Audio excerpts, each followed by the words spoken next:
Sadness for the family killed in yesterday's arson attack, but still no clues about a motive.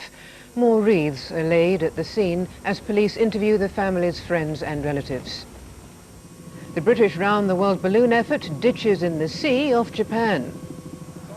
And in the FA Cup, 10-man Chelsea hold Manchester United to a draw. Good evening. Interviewing friends and neighbours of the family of 7 killed yesterday in an arson attack on their home in Chingford. 4 generations of the family died, including 3 children. The incident is being treated as murder. At the Baptist church a few streets away, it was church parade today, but thoughts were elsewhere. With 3 small children who died in an arson attack that wiped out 4 generations of one family. The minister spoke of the sadness, anger and disbelief at what had happened, and the congregation sat in silence for a few moments of reflection. In a prayer, the minister voiced their feelings. We today grieve for that tragedy. We grieve for the waste of human life. We grieve for the destruction of virtually an entire family. We grieve for the evil and violence in the heart of the person or people who did this. The service had offered words of comfort, but afterwards local people were still stunned it could happen in what's not a troubled area. One woman's daughter had been at school with the children's father. She thought of her own little boy, and she's got a 2-year-old son as well, and she couldn't help but think, what if, what a terrible thing, how that family must be feeling. The house has been left a charred wreck. The roof is in danger of collapsing. The murder investigation goes on. Police officers have been questioning neighbours and friends. There must be a reason for the attack. They're trying to find it. Members of the local fire service came to lay flowers, shocked themselves at the number of deaths. The messages reflect thoughts today. One reads, "To a kind and lovely family." Another, "Rest in peace, our hearts are with you." Valerie Jones, BBC News, Chingford. 2 British round-the-world balloonists are safe and well and back on dry land after being forced to ditch in the Pacific Ocean. Andy Elson and Colin Prescott were rescued 50 miles off the Japanese coast, almost 18 days after they took off from Spain. A rival team is still airborne. Floating in the Pacific, they'd failed to fly over it. Early this morning, they made a gentle landing into rough seas. The 2 figures of Andy Elson and Colin Prescott awaiting rescue. One by one, they jumped into the freezing water. A Japanese military frogman guiding them towards a cable dangling from a rescue helicopter. They'd been beaten by the elements. The balloon had flown into thick cloud, blocking its solar panels from the sun and a power source. So they tried to climb above the cloud and were beaten by snow. This morning they were winched to safety and taken to a Japanese base, acknowledging defeat. The snow on top of the balloon made it very heavy, so the balloon came down. So, finished. This leaves the Breitling team still aloft with the sole chance at present of circling the globe. But Elson and Prescott have set a new record for endurance and say they haven't failed, they've simply found another way that doesn't work. BBC News. 21 people were killed, most of them Indian Air Force personnel, when their plane crashed early today at New Delhi airport. Witnesses say the Russian-built cargo plane exploded after plunging through power cables and crashing into a huge water storage tank. 3 people were killed on the ground as the plane careered through their huts. 2 soldiers are among 15 people arrested as part of an investigation into suspected links with a neo-Nazi group. The Ministry of Defence says the arrests were made during a series of raids on Friday night. Both civilian and military police have been involved in a long-running inquiry. Combat 18 is an extreme neo-Nazi group which has been linked to loyalist terrorist groups and racist attacks, often recruiting amongst football hooligans. The arrests followed a lengthy police investigation involving Special Branch, MI5 and military police. One arrested soldier, based at Bulford in Wiltshire, is attached to the Parachute Regiment and the others from the King's Regiment. They were picked up after 14 raids on mainly civilian homes. An anti-Nazi magazine highlighted links between Combat 18 and the army, and a dozen other soldiers have also been investigated. The raids were to seek illegal CDs and literature likely to incite racial hatred. But the military say the problem scale shouldn't be exaggerated. There are over 200,000 people who serve in the armed forces, and one would expect that there may be one or two isolated incidents, but we want to root it out wherever we can identify that there is a problem. The Army's had severe problems recruiting ethnic minorities following incidents of racial discrimination that led to a long-running Commission for Racial Equality inquiry. But the CRE's now praised it for a whole series of major reforms, and racial harassment's a serious disciplinary offence. Nevertheless, for the Army, these incidents, however small the numbers involved, are a setback in their bid to change their image among the ethnic communities. Mark Leahy, BBC News. The ethnic Albanians of the Kosovo Liberation Army are expected to decide this evening whether to accept the international peace plan for Kosovo. The KLA rebels, who've been remembering the dead from 12 months ago, have been offered autonomy but not full independence from Serbia. Some diplomats are predicting they will accept the plan.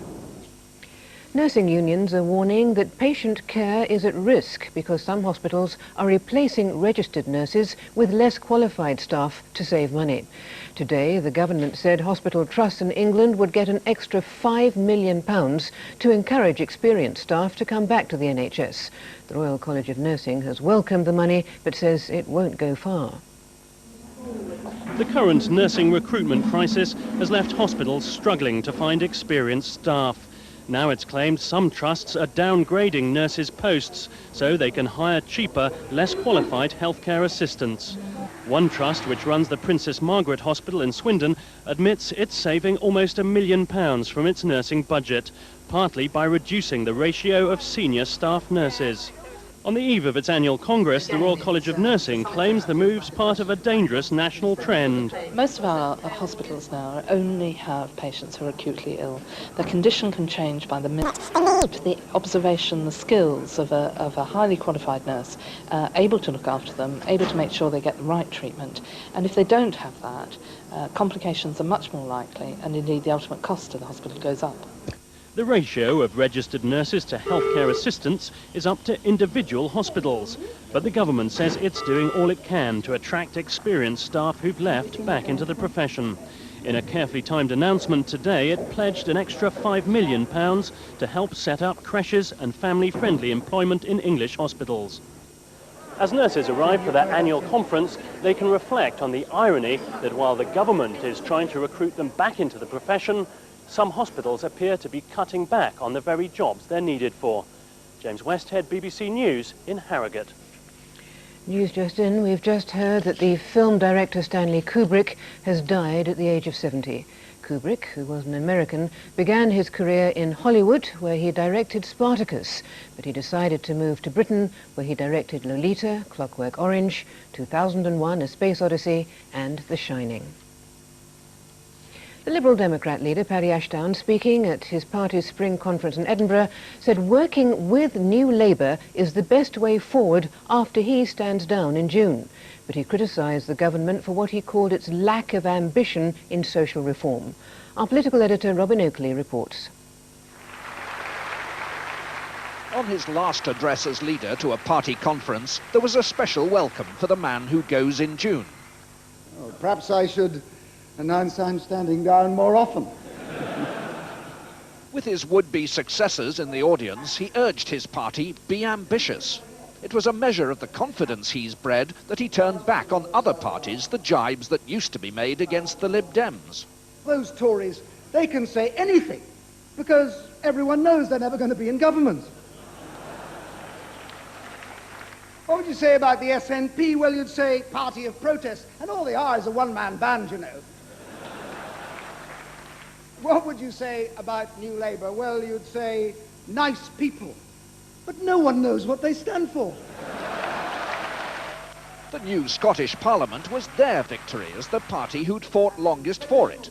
And Tony Blair, he claimed, had this week conceded the case on their other great crusade for fairer votes by backing the proportional representation system under which it will be elected. Those were his words. It's a fairer system. Well, I say to the Prime Minister, if it's a fairer system for Scotland, then it ought to be a fairer system for the rest of us.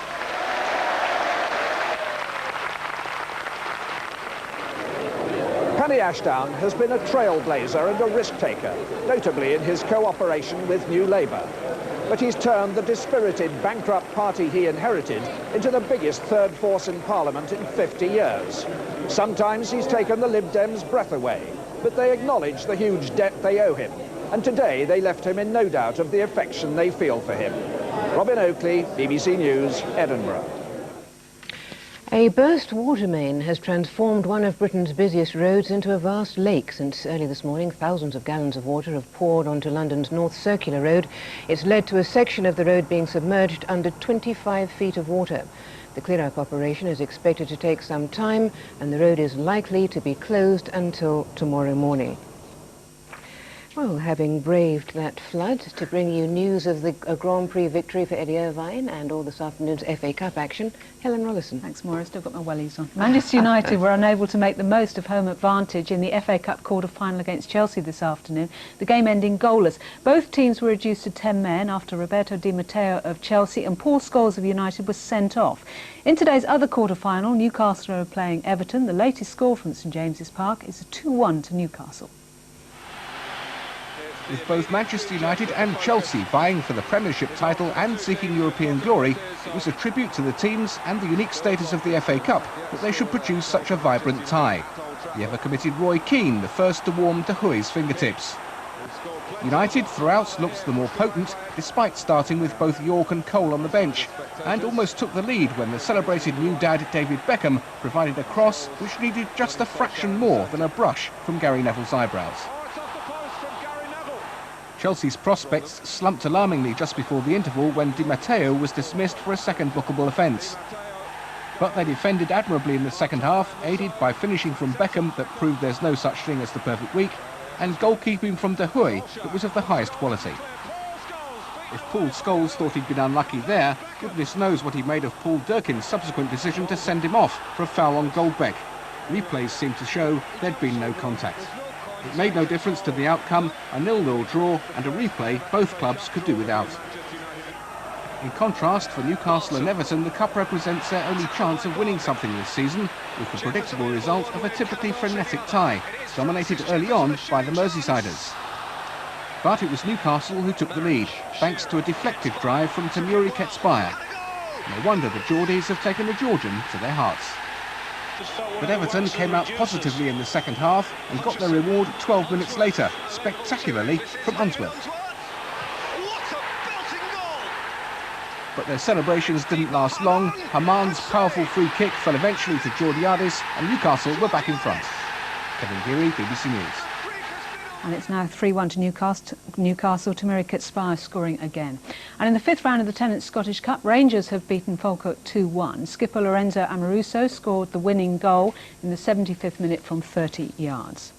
England's bid to host the World Cup in 2006 has received a boost with news that Prince Charles is to lend his support. The Prince, who last summer travelled to France with Prince Harry for England's World Cup match against Colombia, will hold a reception for the game's key decision makers at his country home Highgrove. The reception will take place on the weekend of the FA Cup final in May. Northern Ireland's Eddie Irvine has claimed his first ever Grand Prix victory after winning the opening race of the season in Melbourne. It was a totally unexpected finish as he crossed the line a second ahead of Heinz-Harald Frentzen of Jordan and 7 seconds ahead of Williams' Ralf Schumacher. His win came at the end of one of the most extraordinary races of recent years, with only 8 cars lasting the distance. The first Grand Prix of the season provided Formula One with the perfect answer to accusations that the sport is often little more than a predictable procession. Just after the warm-up lap, both Stewart cars blew up, and then Michael Schumacher stalled his engine. He was relegated to the back of the grid, effectively scuppering his chances. Once the race began, the mishaps continued. Damon Hill nudged out of the contest on the very first lap. Hill soon had David Coulthard for company in the pit lane, the McLaren driver out with mechanical problems, just as Jacques Villeneuve crashed out at 175 miles per hour after his rear wing flew off. Mika Häkkinen was next, engine trouble ending his challenge, and with less than half the race gone, all the big names were out. The road was now clear for Ulsterman Eddie Irvine. He steered his Ferrari away from trouble, in stark contrast to all his rivals. Irvine crossed the line for the first win of his career, a surprise result which suggests the 1999 championship could be the most open for years. Ben Munro-Davis, BBC News. Jamie Borsch and Ashia Hansen have won gold medals at the World Indoor Championships in Japan. Borsch led the 400 metres from start to finish, a win which is the best of his career. And Ashia Hansen, the reigning triple jump indoor world record holder, won gold with her first attempt in the final. It's been a pretty good weekend for Welsh sport. Rugby victory, gold for Colin Jackson here, and now the sight of Jamie Borsch fulfilling his potential in the 400 metres. He was the favourite, but he looked relaxed throughout. After taking the lead, he kept his composure, and on the home straight, fended off the opposition. I had to really work to get to the bell first. I took it easy around that bend and down the back straight to give myself some energy for the home straight, and it paid off. You know, I think I won by a couple of yards, and it was great. To his goal, Borsch later added bronze in the 400-metre relay, and Jason Gardner came third in the 60-metre sprint. More British delight was provided by Ashia Hansen. Her first effort in the triple jump was enough for victory. A distance of 15.02 metres, the third best ever indoors. She currently holds the world record as well, and now has a world indoor gold to go with it. James Helm, BBC News. And Britain's Van Phillips of Maidenhead has won golf's Portuguese Open in a play-off against compatriot John Bickerton. And in Rugby League's Super League, Castleford have beaten Wakefield by 12 points to 10. Moira. Thank you, Helen. The late news tonight is at 10 to 10. From Helen and me, good evening.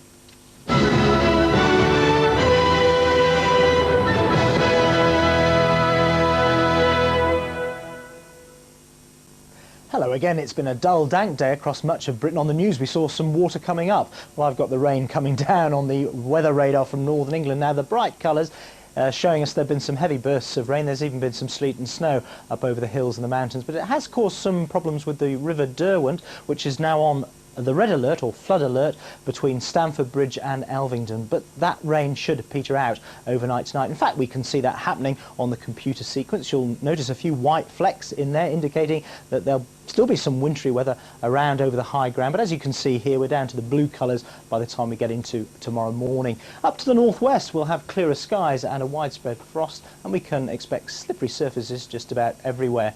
Into tomorrow, skies brightening up through the day, but by the afternoon some thicker cloud bringing some more rain into the West Country, eventually into South Wales and also along the Channel coast.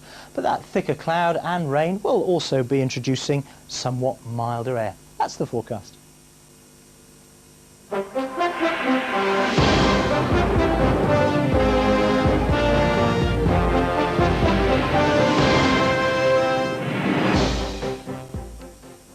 Good evening. West London ground to a halt today when part of the North Circular disappeared under 25 feet of water. A burst water main was to blame. The road had to be closed, creating massive traffic jams. It's London's busiest road, but the North Circular looks more like a canal after a 5-foot water main burst last night. Yesterday, bikers hosted their regular meet at Stonebridge Park. Today, it was a different picture. All you could see was a tower of water, some perhaps 20 feet wide, spewing debris everywhere, reaching something like twice the height of the building itself here. Several bikes abandoned in the flood were dragged out today. It'll be much longer before the cars submerged in the underpass get recovered. Emergency services are working round the clock to drain the area. We've got as many pumps as we can get coming in. We've also got some coming in from Birmingham, some very big pumps, because we can clearly see there's an awful lot of water to move. Hundreds of homes were without water for several hours this morning, but it was the motorists that bore the real brunt of the problem. From Chiswick, and it's taken me, what, 2 hours? It's terrible, absolutely terrible. What do you think it's going to be like tomorrow? What do you reckon? 10 times worse, probably. The AA's advice is take public transport or stay at home if you can. Charlie Figgis, Newsroom South East. A teenager has been questioned after the memorial stone to Stephen Lawrence was daubed in paint. Scotland Yard said a 15-year-old boy of mixed race had been arrested soon after the plaque was vandalised last month.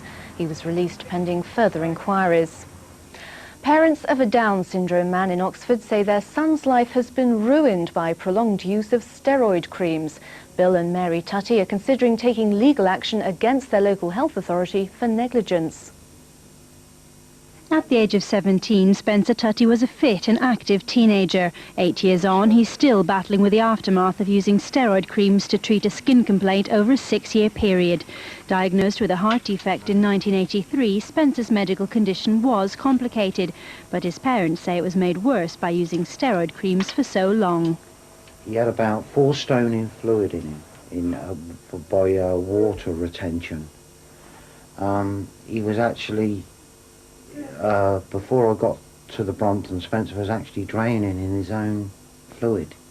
Weight gain and high blood pressure are among the recognised side effects of steroid hormones, but it was only at the Royal Brompton Hospital in London in 1997 that the creams were linked with Spencer's deteriorating heart condition.